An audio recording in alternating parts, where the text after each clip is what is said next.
Hello friends, welcome back to my channel Karthik Telugu news. Friends, ఇవాళ రాష్ట్రంలో ఒక ఘోర రోడ్డు ప్రమాదం చోటు చేసుకుంది. దీని గురించి మరిన్ని విషయాలు ఈ వీడియోలో తెలుసుకుందాం. రోడ్డు ప్రమాదంలో 4 ప్రాణాలు కోల్పోయిన విషాద ఘటన నల్గొండ జిల్లాలో ఇవాళ తెల్లవారుజామున చోటు చేసుకుంది.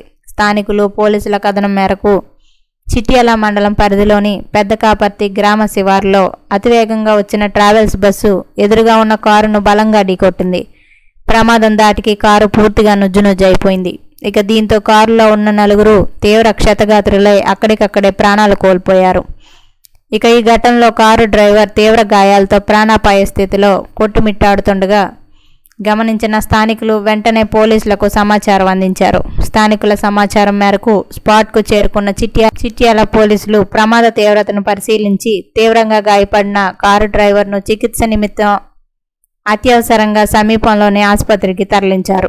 అనంతరం మృతదేహాలను జేసీబీ సాయంతో కారులో నుంచి వెలికి తీసి పోస్ట్మార్టం నిమిత్తం ప్రభుత్వ ఆసుపత్రికి తరలించారు. ఇక మృతులకు సంబంధించి పూర్తి వివరాలు, వారు ఎక్కడి నుంచి వస్తున్నారు అనే విషయాలు ఇంకా తెలియాల్సి ఉంది. పోలీసులు కేసు నమోదు చేసుకుని దర్యాప్తు ప్రారంభించారు. ఈ ప్రమాదంతో హైదరాబాద్ విజయవాడ జాతీయ రహదారిపై కాసేపు ట్రాఫిక్ నిలిచిపోగా పోలీసులు వాహనాలకు పక్కకు తొలగించి రాకపోకలను పునరుద్ధరించారు. సో ఫ్రెండ్స్, ఇది అప్డేట్ న్యూస్. మరిన్ని అప్డేట్స్ కోసం ఛానల్ సబ్స్క్రైబ్ చేసుకోండి ఫ్రెండ్స్. అలాగే పక్కన ఉన్న బెల్ ఐకాన్ క్లిక్ చేసి వీలైతే ఛానల్కి లైక్ అయితే చేయండి. Thank you friends. Thanks for watching this video.